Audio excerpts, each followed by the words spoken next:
Pero hay otro grupo de personas también, nos ven a través de las redes sociales, les damos un aplauso. Gracias por unirse con nosotros, que el Señor le bendiga. El día de hoy he puesto por título a este mensaje que quiero compartirle: escoge vivir bien. Escoge vivir bien. ¿Por qué hay que escoger vivir bien? Es simple, porque es una decisión que usted y yo necesitamos tomar. Yo no creo en un Dios injusto, en un Dios que decidió maldecir a uno y bendecir a otro, que a uno le fuese bien y a otro le fuese mal. Escoger a alguien para que pueda crecer, desarrollarse en esta tierra, alcanzar sus sueños, y otro decir: a este no le voy a dar nada de esto, a este voy a hacer que le vaya mal. No creo eso. ¿Y cuál es la razón? Porque las Sagradas Escrituras lo muestran. Y no solo eso, lo podemos ver a través de la vida misma, cómo las personas sufren una transformación cuando toman las decisiones correctas. Y aquí de lo que estamos hablando es de la vida misma, estamos hablando de su vida. Y es una elección que usted tiene que tomar. Y vamos a ir a la Escritura, porque no lo estoy inventando. Deuteronomios capítulo 30, versículo 15. En el capítulo 28 empieza a hablar de las bendiciones que van a venir sobre nuestras vidas. Y luego llega al capítulo 30 y observe lo que les dice: ahora escucha, toma todos tus sentidos y presta atención. En este día, lea conmigo por favor lo que está subrayado, señalado: te doy a elegir. En este día te doy a elegir entre la vida y la muerte, entre la prosperidad y la calamidad, entre la vida y la muerte, entre la prosperidad y la calamidad. Hay algunos que creen que no existe la prosperidad en el Evangelio, alejado completamente de las Escrituras. Sino para que el Señor nos dejó todos los proverbios, sino para que el Señor nos habló de la bendición, si no iba a haber esa bendición para nuestras vidas. Y aquí lo está diciendo claramente: te doy a elegir vivir bien o vivir mal. Va a ser tu elección. Versículo 19. Hoy pongo a los cielos y a la tierra por testigos contra ustedes. He puesto ante ustedes, una vez más dice, la vida y la muerte, la bendición y la maldición. Y aquí el Señor nos hace una observación radical fuerte y nos dice: escoge la vida para que tú y tu descendencia vivan. Para que tú y tu descendencia vivan, tienes que escoger la vida. Y una vez más, cuando hablamos de que a alguien le va bien, generalmente creemos que porque tuvo todos los recursos, porque todo se dio para esta persona, porque fue seleccionado. Hay algunos que dicen: es que ese fue tocado por Dios. En una ocasión estaba leyendo una entrevista que habían hecho a un deportista que se había levantado, estaba perdiendo de calle y de repente empezó a ganar de tal manera que el partido terminó ganándolo. Entonces, cuando entrevistaron al otro tenista y le dicen: ¿por qué perdiste? Si todo parecía que ibas a ganar ese partido. Entonces, ¿sabe lo único que pudo decir? Lo que pasa es que se refería a un tenista que se llama Roger Federer. Roger Federer fue alguien tocado por Dios. Pero no es cierto. Eso no existe. Sí existe cuando venimos a sus pies, pero no es una elección que Dios tuvo de cuando nacimos, sino que es una decisión que día a día vamos tomando. Y si no, veamos el ejemplo del rey David. Cuando uno piensa en el rey David, piensa en el hombre que fue conforme al corazón de Dios, el hombre que cantaba para el Señor. Y yo me imagino, cuando pienso en el rey David y el Salmo 23, como la canción creo que de Marco Witt, que dice: el Señor es mi pastor, nada me faltará. Y con su arpa, ¿no? Y obviamente no una voz como la mía. Claro está. Mire, yo honestamente, cuando yo escucho, por ejemplo, cantar a Marcos Witt, don Marcos Barrientos, cuando yo canto, yo siento que canto igual a ellos. El único problema es cuando me sale la voz. Ahí es donde me doy cuenta que no. Pero por dentro sí. pero no cantaba como yo, cantaba hermoso seguramente. Me lo imagino de esa manera, pero no siempre fue así. El rey David no nació siendo rey, le conocemos como el rey David, pero no siempre fue el rey. Veamos algunos aspectos del rey David. Nació pobre, tal vez muchos no saben eso, pero el rey David no nació en una cuna de oro, nació en mucha pobreza. Era el menor de todos sus hermanos. De hecho, el rey David como jovencito que era, había sido despreciado por su propio padre. En una ocasión fue citado a todos los hijos de Isaí y le dice: trae a todos tus hijos. Le dicen a Isaí, eso fue el profeta Samuel, y cuando citan a todos los hijos, no está David ahí. ¿Por qué? Porque era despreciado, era el olvidado, el que estaba allá a lo lejos. Y aún su hermano en una ocasión, cuando lo increpa, le dice: ¿dónde dejaste aquellas pocas ovejas? Las dejaste tiradas. Entonces uno puede apreciar que alguien que nació pobre, el menor de todos sus hermanos, que era algo terrible para un hijo, el despreciado, el olvidado.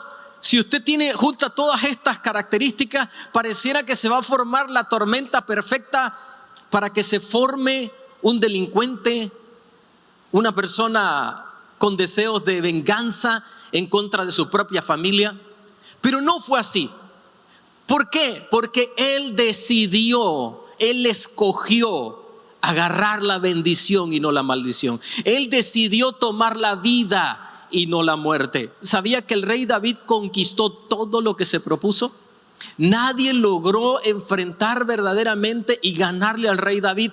¿Cuál es la razón? Porque él decidió escoger tener a Dios de su parte.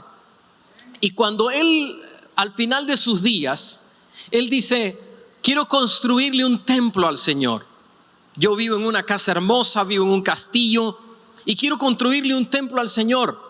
Pero el Señor le dice: tú no me vas a construir casa porque tú has derramado demasiada sangre. Pero viene después de ti tu hijo, ese sí va a edificar mi casa porque va a ser un hombre de paz. Él dejó todo listo para que su hijo Salomón tuviese todos los recursos necesarios, que no le faltase nada. Y ahora vamos a hablar un poco acerca de Salomón para que veamos este gran contraste. El hombre que se cree ha pisado la faz de la tierra y ha sido más sabio. En una ocasión una reina, la reina de Saba, llegó a visitarlo y llevó las preguntas más rebuscadas, complicadas que existían en la faz de la tierra de aquel tiempo, y todas las contestó Salomón. Esa mujer salió tan impresionada que le dijo: yo había escuchado acerca de tu sabiduría, pero sobrepasas por mucho lo que se habla acerca de ti. Se piensa que este hombre, todo lo que observaba, todo lo que miraba, podía recordarlo al pie de la letra. No había algo que se le escapase. La mente de él, la memoria de él era sin ninguna duda inigualable. Sin embargo, no todo fue bueno para Salomón. ¿Y por qué razón? A pesar de que él tenía todo para ser feliz, a pesar de que tenía todos los recursos que un ser humano puede necesitar, ¿por qué se complicó la vida de Salomón? Si lo tenía todo. Y cuando hablo de alguien que tiene todo para ser feliz, muchas veces decimos: claro, si tenés un padre como el rey David, si te heredan un reino como el que recibió, si tiene todas las riquezas porque heredó un reino, y lo vamos a ver un poco más adelante, todo lo que necesitaba, decimos: claro, así sí se puede ser feliz. Pero quiero decirle algo. Yo estoy mirando delante de mí, tengo aquí enfrente, delante de mí, personas que realmente tienen todo para ser felices también. Se lo digo de nuevo: tenemos todo para ser felices los que estamos acá. ¿Me dice amén fuerte a eso? Claro que sí, por supuesto. Veamos un poco acerca de Salomón. Tenía juventud, tenía salud, Tenía un reino sin enemigos porque el rey David había acabado con todos. Tenía riqueza. Las riquezas, bueno, para que tenga un dato, se piensa que Salomón es el hombre más rico que ha existido sobre la faz de la tierra. Era tan rico que en el tiempo de Salomón el oro sí tenía significado, pero la plata era cualquier cosa, era como piedra. Si alguien quería hacer una transacción con plata, decía, no, eso no vale aquí. Solo era oro y piedras preciosas.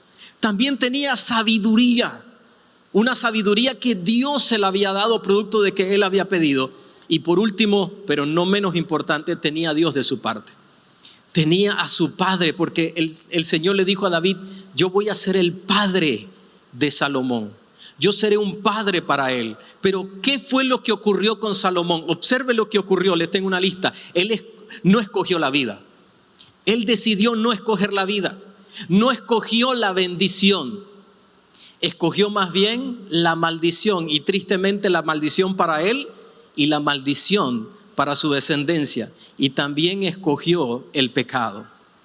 Fueron las elecciones lamentables del rey Salomón, que fueron lo que trajo perdición a Israel. Y vaya conmigo al primer libro de Reyes, capítulo 11, versículo 3 en adelante. Tuvo 700 esposas y 300 concubinas. Y vean lo que dice a continuación. Lo hicieron extraviarse. Sus mujeres lo hicieron adorar a dioses ajenos. Y a diferencia de David, su padre, su corazón dejó de ser perfecto ante el Señor su Dios. 700 esposas y 300 concubinas. Se encargaron de destruir la vida de este hombre. Pero le hago una pregunta. ¿Quién hizo extraviar a Salomón? ¿Quién hizo que Salomón se extraviase? ¿Quién lo hizo? Fueron sus decisiones. No fueron las mujeres. Porque esas mujeres lo extraviaron. No. Él deliberadamente violentó lo que el Señor había dicho. No te cases con mujeres extranjeras porque van a pervertir tu corazón. Recuerde, estamos hablando del hombre que tenía una memoria como ninguna otra. Que bastó haber leído seguramente el Pentateuco o la Torá para no olvidarse nunca de ella. Él sabía perfectamente lo que estaba haciendo. Y cualquiera puede decir, esas mujeres lo extraviaron. No fueron las mujeres. Fueron sus decisiones. Él decidió, él escogió ese estilo de vida. Y quiero creer lo que muchos expertos dicen, que al final de sus días, él logró entender que necesitaba de Dios. Por eso Eclesiastés, en la última parte, él dice, teme al Señor y guarda sus mandamientos. Teme al Señor y apártate del mal. Ese es el todo del ser humano. Finalmente terminó entendiéndolo, pero pasó por todas estas vicisitudes. ¿Cuál es la razón? Porque él decidió. Entonces, igualmente que Salomón, nosotros no somos diferentes a él. No somos diferentes a estos reyes, a Salomón y a David. Delante nuestro estamos frente a decisiones que tenemos que tomar. Decisiones que pueden marcar la diferencia entre la bendición y la maldición, entre la vida y la muerte. Y alguien podría decir, ¿será tan así, pastor, que estamos hablando de la vida y la muerte? Sí, estamos hablando así, y lo voy a llevar al extremo, porque conozco personas que se han atravesado, que Dios las puso en nuestras vidas, que le hemos hablado, y tristemente, producto de haberse apartado del Señor, terminaron quitándose hasta la vida. Hay un jovencito que fue un dolor tan terrible por él y por su madre, porque en una red social empezó a publicar, me voy a quitar la vida, estoy alejado, nadie sabe dónde estoy. Imagínese una madre leyendo lo que su hijo iba escribiendo. Me acabo de tomar el veneno. Escribía luego, empiezo a sentir los efectos, hay calambres en mi cuerpo. Todo, describió todo lo que estaba pasando. Finalmente, cuando lo encontraron, ya era tarde, lo llevaron a un hospital para que falleciese en ese lugar. Estamos hablando de una parte espiritual, pero también estamos hablando de la vida misma, la vida en esta tierra. Y la pregunta es, ¿qué vamos a escoger? ¿Qué va a ser nuestra decisión el día de hoy? ¿Vamos a escoger la vida Y quiero hacerle la pregunta. ¿Escogemos la vida los que estamos en este lugar, los que me están mirando? ¿Puede decirme amén a eso? Se lo voy a preguntar de nuevo. ¿Escogemos la vida? No tenga miedo de decirlo. Claro que tenemos que escoger la vida.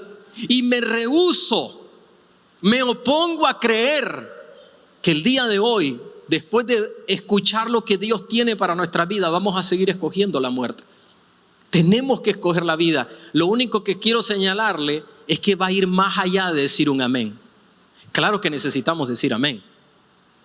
Y un día de esto ya se lo dije, quiero hablar de qué significa esa palabra amén, de dónde procede y cuál es el peso de esa palabra. Y cuando usted escuche una promesa de la Sagrada Escritura, nunca deje de decir amén, porque lo está recibiendo. Pero va más allá de decir un amén a eso. Y quiero señalarle rápidamente 3 pasos que le van a ayudar a escoger la bendición, que le van a ayudar a escoger esa vida buena que Dios tiene planificada, que le van a ayudar a escoger vivir bien. Y la primera es no enredarse. No se enrede. Levántenme la mano los jóvenes, por favor, los que están acá. Siempre me encanta ver bastantes jóvenes. Levántenme la mano los que no están casados. Déjenme ver la mano. Ok, bastante, qué bueno. Muy bien. Quiero hablarle un momento a ustedes. Dicen que las 2 decisiones más importantes en la vida, estoy hablando de los cristianos, porque los no cristianos hablan de con quién se van a casar y la carrera que estudian. Pero para los cristianos, primero es obviamente decidir seguir a Jesucristo. Y la segunda es con quién usted se casa. Si usted no quiere enredarse en la vida, escuche el consejo bíblico. No se enrede con una persona que no ame a Dios. No se case en yugo desigual. Y hay personas que le molesta que hable este tema, porque lo he hablado por muchos años, por más de 2 décadas. Y una y otra vez he visto las personas tropezar en esta área. No se una a yugo desigual. Eso es enredarse. Para el resto que estamos acá, tal vez alguien podría decir, pastor, yo estoy enredado. Bueno, hay que pelearla ahora. Un día estaba hablando acerca de esto y dijo, bueno, yo me casé en yugo desigual, la respuesta es divorciarme. No. Esa no es la solución, está agravando el problema. Pero si usted sabe que el paso que está dando, por donde está yendo, se está enredando, deténgase. No se enrede más. Si sabe que el negocio que está haciendo es bueno, entre comillas, pero hay algo extraño en ese negocio, deténgase. Póngale un alto. No se enrede más. Si sabe que esa relación de noviazgo o de amigos con derecho, llámele como usted quiera, se está enredando, deténgalo. Hay algunos que me han dicho que usted está diciendo que termine con esa relación. Es exactamente lo que le estoy diciendo. Amistades que le están empujando a un lado oscuro. No se enrede más, deténgase. Si sabe que por el camino que está yendo cada día le está enredando más, deténgase. No se enrede. Y hay algunas veces que nosotros queremos culpar a Dios de los enredos en los que estamos metidos. Quiero ponerle un ejemplo de nuestras vidas para que lo dimensione, porque no queremos como lanzar piedras, sino que entendamos el principio. Mi esposa, me acuerdo aquel día que llegó, ella estaba soltera, no estábamos casados todavía, y me dijo, esta persona me está pidiendo que le firme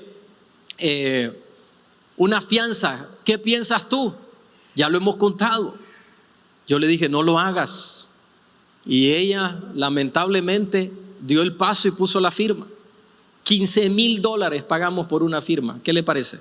Es cara la firma de mi esposa, ¿verdad? $15,000. Me acuerdo que me dice, cuando Andrea se esté graduando de 6º grado, yo me habré graduado de esta deuda. Efectivamente, así fue. Nuestra hija graduándose de 6º grado y nosotros terminando de pagar la deuda. ¿Cuál es la razón? Porque no hicimos caso y nos enredamos. nosotros nos enredamos. ¿Ve cómo Dios no tiene nada que ver? Cuando usted se casa con la persona incorrecta, ¿quién se está enredando? Usted está poniendo la firma. Dicen que el matrimonio, escuche este dato, que el matrimonio casado con la persona correcta es difícil. Ahora imagínese casado con la persona incorrecta. Voy a dar un ejemplo. Un día llega una pareja donde unos consejeros, 10 días de matrimonio. Entonces llegan y le dicen, ¿qué nos quieren decir? Si ustedes están recién casados, le dice la mujer, yo me quiero divorciar de este hombre. Pero si se acaban de casar, tienen apenas 7 días de haber regresado de la luna de miel. Sí, es cierto, pero usted tiene que saber, tenemos 10 días de casado y yo tengo 10 días de no dormir. ¿Y por qué? Porque usted no tiene idea cómo este hombre ronca. 10 días sin dormir. Claro, la mujer tenía los ojos rojos de no poder dormir. Si acaso duerme un instante, pero ahí nomás despierta. Sí, le voy a decir la frase que utilizó. Dice, parece un ternero herido. ¿Cómo ronca? Y estoy hablando real, no estoy hablando, esto no es un chiste. Imagínese.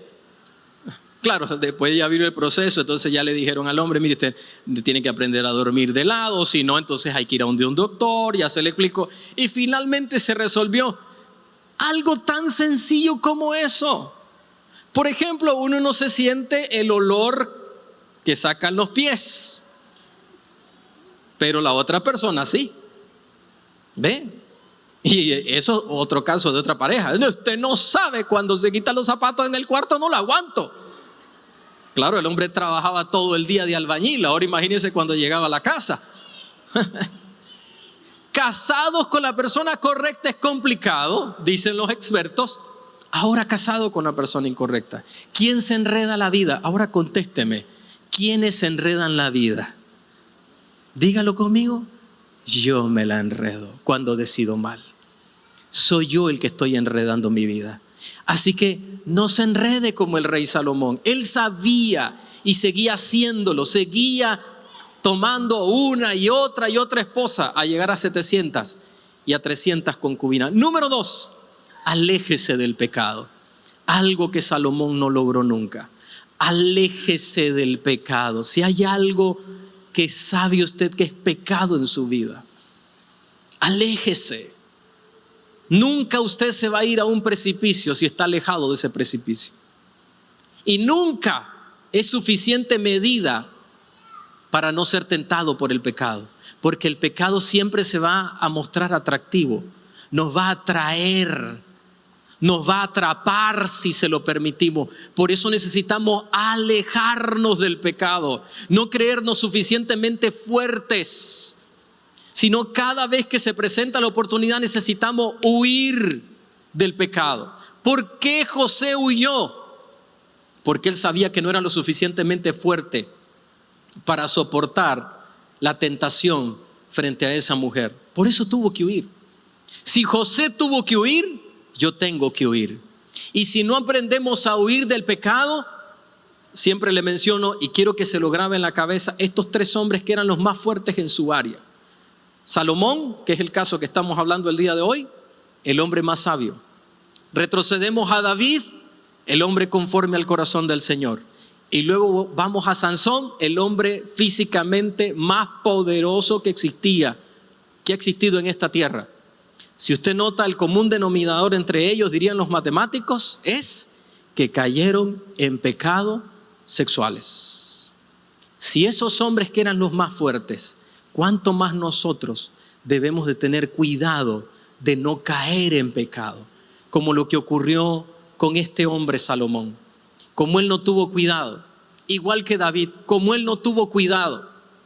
David, en vez de estar en la batalla, ¿qué hizo David? Se levantó tarde ese día en su palacio y era una costumbre de aquellos tiempos de que alrededor del palacio las casas que estaban eran de los hombres más valientes, más vigorosos, más sobresalientes. Y ahí estaba la casa de un hombre que era sobresaliente, uno de sus propios valientes. Y él estaba en la guerra, este hombre, pero la esposa estaba en casa. Y desde el palacio mirando lo que no debía, miró a esta mujer bañándose, se enamoró de ella y terminó embarazándola. Porque no se apartó del pecado. Aléjese del pecado. Nunca es suficiente medida para alejarnos del pecado. Siempre podemos hacer algo más para apartarnos del pecado. Y número 3, ame a Dios. Y quiero decirle algo, amar a Dios va más allá de tener una experiencia emocional. Vaya conmigo al 1 de Reyes capítulo 11 versículo 4 una vez más. Cuando Salomón envejeció, sus mujeres lo hicieron adorar a dioses ajenos. Y a diferencia de David, su padre, su corazón dejó de ser perfecto ante los ojos de su Dios. ¿Por qué razón? Porque amó el pecado y no amó a Dios. Hay personas que están en pecado y dicen, yo amo a Dios. ¿Por qué? Porque cuando vienen a la iglesia o cuando suena una canción se les salen las lágrimas. Y otros dicen, se me eriza la piel. Y todo eso es bueno, bonito. Que usted se siente emocionado cuando cantamos una canción aquí en la presencia del Señor, que levanto mis manos y levante las manos al cielo. Y que cuando atraviese un momento difícil pueda decir, Dios siempre tiene el control. Y todas esas canciones hermosas, que cuando está orando llora, qué bueno, pero va más allá. Amar a Dios va a ir más allá de una experiencia.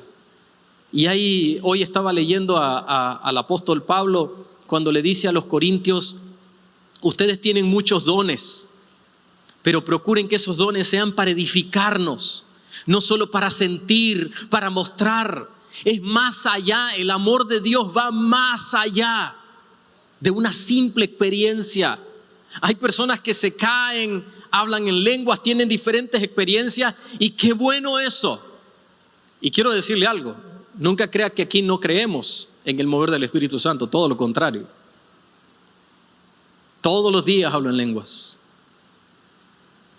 Quiero estar en su presencia siempre, veo sus milagros siempre, pero es más allá. ¿Sabe de qué se trata amar a Dios? Se trata de obedecerle. De eso se trata. Amar a Dios es obedecerle. No podemos decir que amamos a Dios desobedeciéndole. No podemos decir que amamos a Dios cuando esté en nuestras manos ordenar nuestras vidas y no lo hacemos. Un miembro de nuestra comunidad en una ocasión, por muchos años, cuando no conocía al Señor, se había separado de su esposa, se metió con otra mujer, hizo una vida con esa mujer. La esposa se había ido del país, estaba afuera, tenía como 30 años de estar fuera del país, no podía rehacer su vida cuando llegó a Cristo. Entonces el divorcio no le salía nunca para ordenar su vida. Y un día, en una tarde, le salió el documento. A la mañana siguiente llegaron donde sus hijos y le dicen, quiero que sepan que el día de hoy a primera hora nos acabamos de casar. Y todos los hijos medio frustrados y la familia, ¿cómo puede ser? Y no hicimos nada. Entonces, ¿sabe lo que me contestó el hombre? Porque me lo contestó a mí.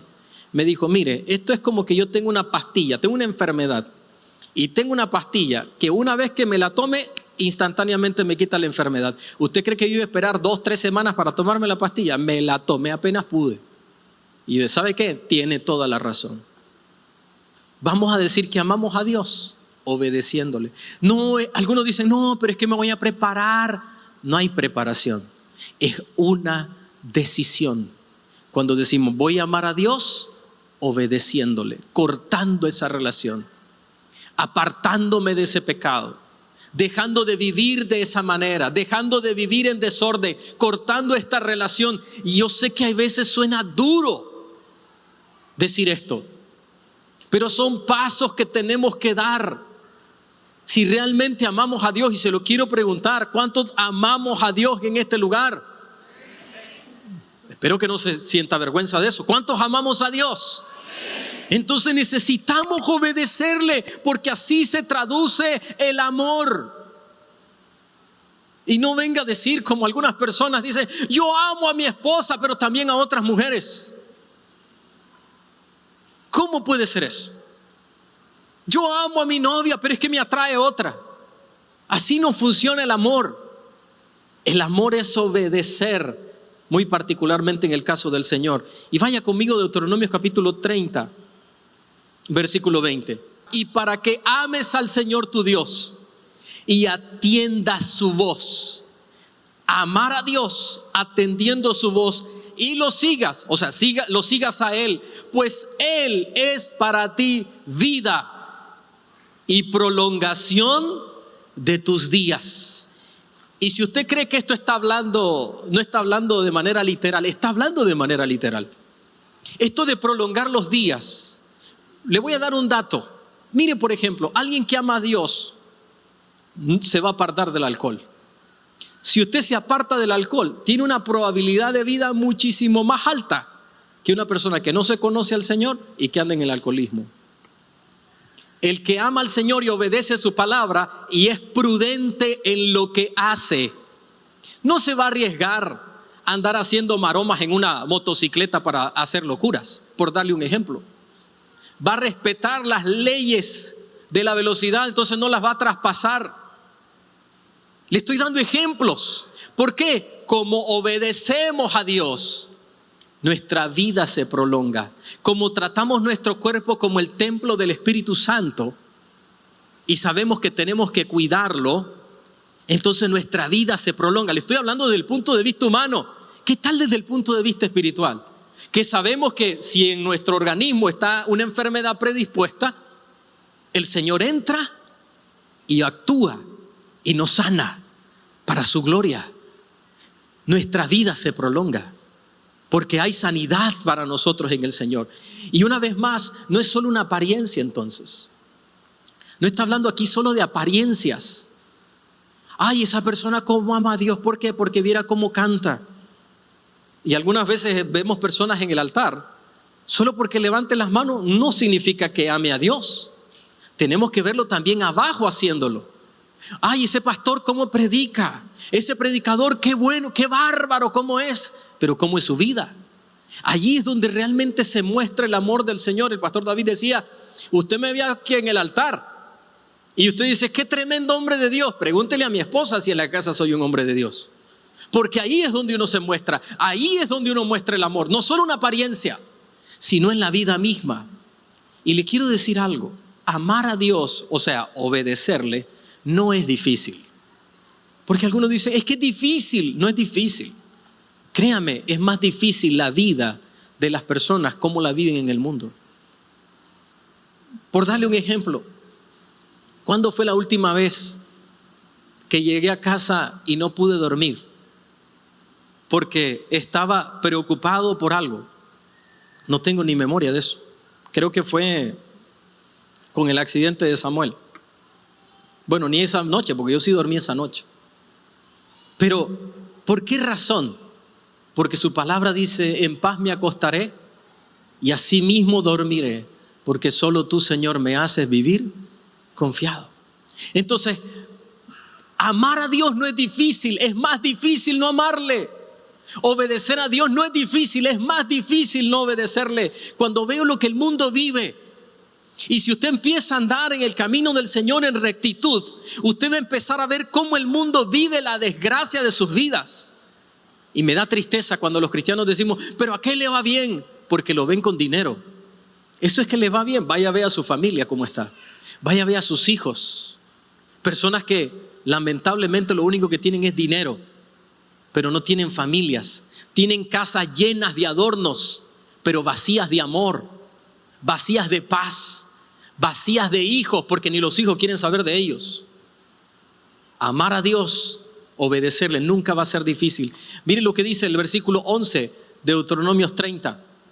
Este mandamiento que hoy te ordeno cumplir no es demasiado difícil para ti, ni se halla lejos, no está en el cielo, como para que digas, ¿quién subirá por nosotros al cielo y nos lo traerá para que lo escuchemos y lo cumplamos? No está lejos, no está complicado, está al alcance de nosotros. Está de acuerdo a nuestras capacidades. Y por eso la primera carta de Juan, capítulo 5, versículo 3, nos dice en la Dios habla hoy, El amar a Dios consiste en obedecer sus mandamientos. Sus mandamientos no son una carga. Nunca los mandamientos del Señor van a venir como una carga para nuestras vidas, sino todo lo contrario, nos van a alivianar la vida para que usted pueda vivir bien. Recuerdo cuando era un jovencito y trabajaba en una compañía que todos ganábamos más o menos lo mismo.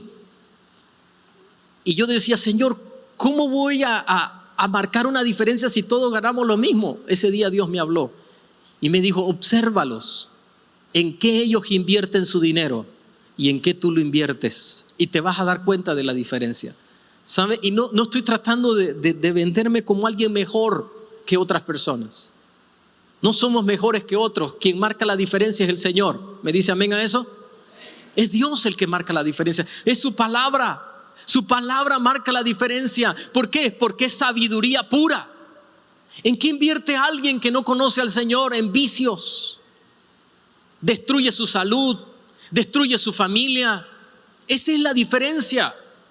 Y uno puede ver cómo la gente se va destruyendo a sí misma y cómo el Hijo del Señor va creciendo y va prosperando, porque su palabra, sus mandamientos no son una carga, sino más bien nos ayudan a alivianar las cargas. Vuelva conmigo al versículo 14 de Deuteronomio 30. A decir la verdad, la palabra está muy cerca de ti, está en tu boca y en tu corazón para que la cumplas.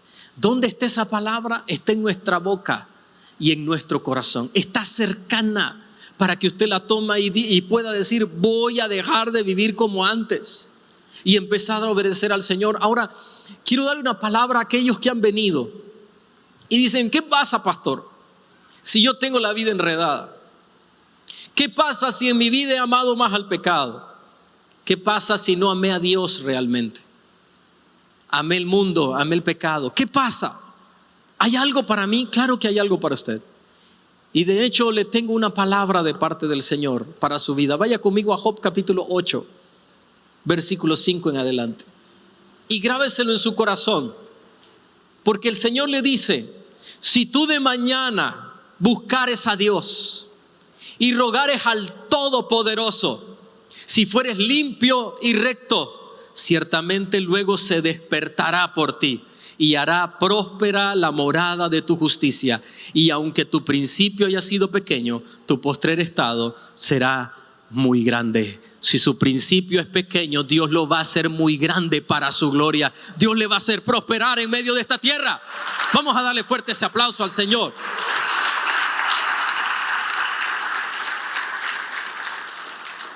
Así que ninguno de nosotros tiene una forma de excusarse y decir, yo no puedo.